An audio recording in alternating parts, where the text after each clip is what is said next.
We are finally back in walls. Today I'm aiming to get the hardest badges in the game. This is probably impossible, which I will be referring to as TiPi, and Bringer of Chaos. These badges require moderate skill and unreasonable RNG.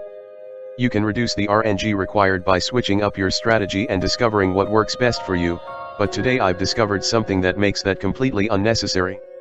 When you finally work up enough disposable income to buy a private server for free, you get access to most of the admin commands. A lot of these disable game rewards, but if you check the list, you can see that these particular commands don't do that. Unfortunately, none of these are helpful for getting TiPi. It seems that I was mistaken. But that's okay, because I was actually able to complete a TiPi run without abusing bugs.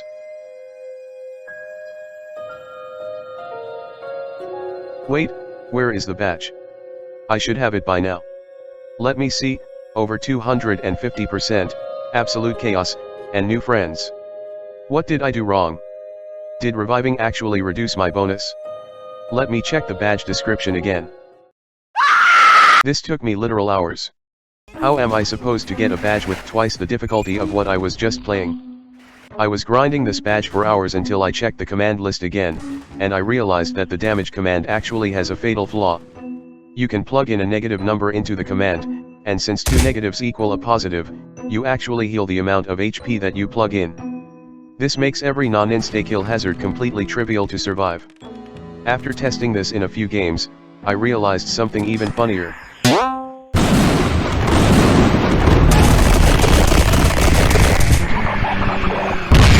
Using this method, you can actually overheal yourself. The only drawback is that you go uncontrollably fast if you have the injuries mod activated, but that can be fixed by simply preventing yourself from overhealing too much. Using this method, I was able to finally get the hardest badge in the game.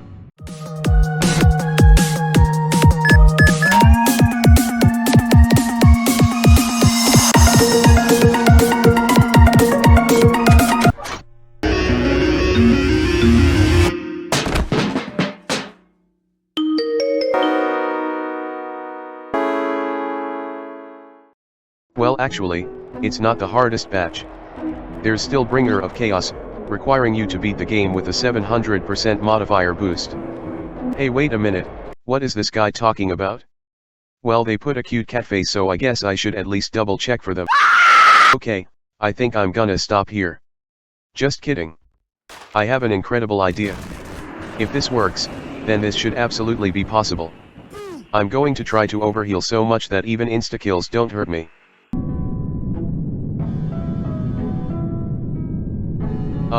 This is strange. My screen is constantly flickering white, and all of my inputs are delayed. This might be caused by the anti-cheat teleporting me back, also known as rubber banding me. This is really weird and janky to play through, but it seems to work completely fine. The question I have is, will I survive an insta-kill? Well, sort of. I don't die when rerun eats me, but I can't move at all. I'm literally immortal, but I can't move. I need a way to bypass this. Using the Power Tools mod, I can loot rocket launchers from drawers to try to launch me towards the wall. But this will take a lot of time getting used to, and it's not even guaranteed that I get a rocket launcher before encountering an insta-kill. Very soon after I began attempting my first real runs, I discovered that eating the candy called Gummy Yummy gives you a 1 stud per second speed boost. This also applies to post-mortem walk speed for some reason, so I was finally able to walk again. Unfortunately, getting this candy enough times to make the game enjoyable is actually really luck-based. If you're unlucky enough to roll the Truthy Trade candy, you actually die instantly. It's kind of hilarious how the only thing that can kill me is a piece of candy. It's the moment of truth. Or rather, the first of 2 moments of truth. I just have to pray that jump doesn't kill me.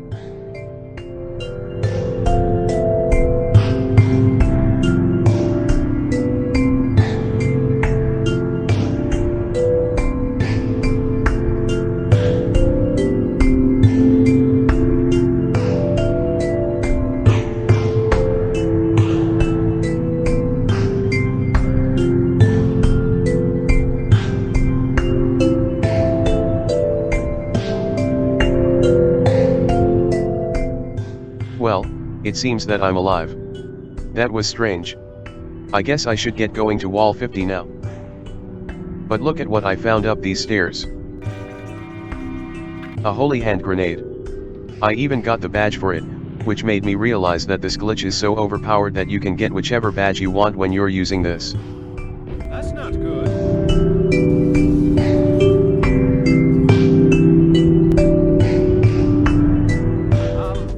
Wow, I'm alive. I can finally play through the rest of the run without fear of dying to anything. To recap, you can enable almost any mod that you want. Overheal yourself as much as possible before breaking the first wall. Make sure you can collect candy while you're playing, and try to eat as much as you can before you enter zombie mode. After you die, make sure you don't eat any more undiscovered candies unless you can't move at all. Only eat the candies that are labeled gummy yummy. Try to gain as much speed as you can before entering the library so that you don't get stuck like me. Since this is all that you need to know to obtain this badge, it's time for the clip compilation. Big volume warning for this part.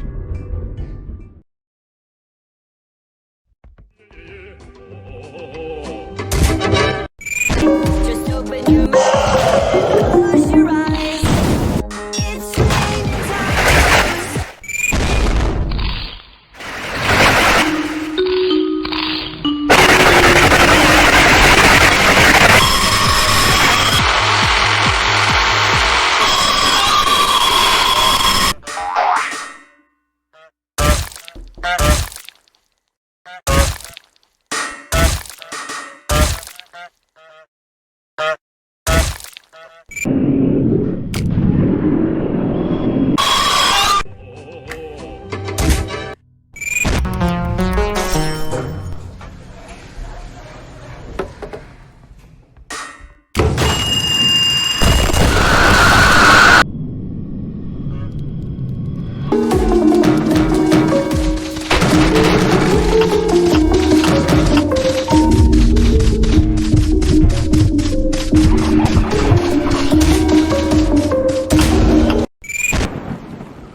This badge probably won't be obtainable for long. I mean, this loophole is definitely gonna be patched when Evil Jeremy finds my video. If you want the Bringer of Chaos badge, you have to go for it right now. If the glitch is already patched, don't worry about that. Angelic Jeremy stated that there's no need to try to get this badge. Even if you're a diehard completionist, This badge is too luck-based to go after. Sadly, that wraps up today's video. Please watch my other videos. Like and subscribe.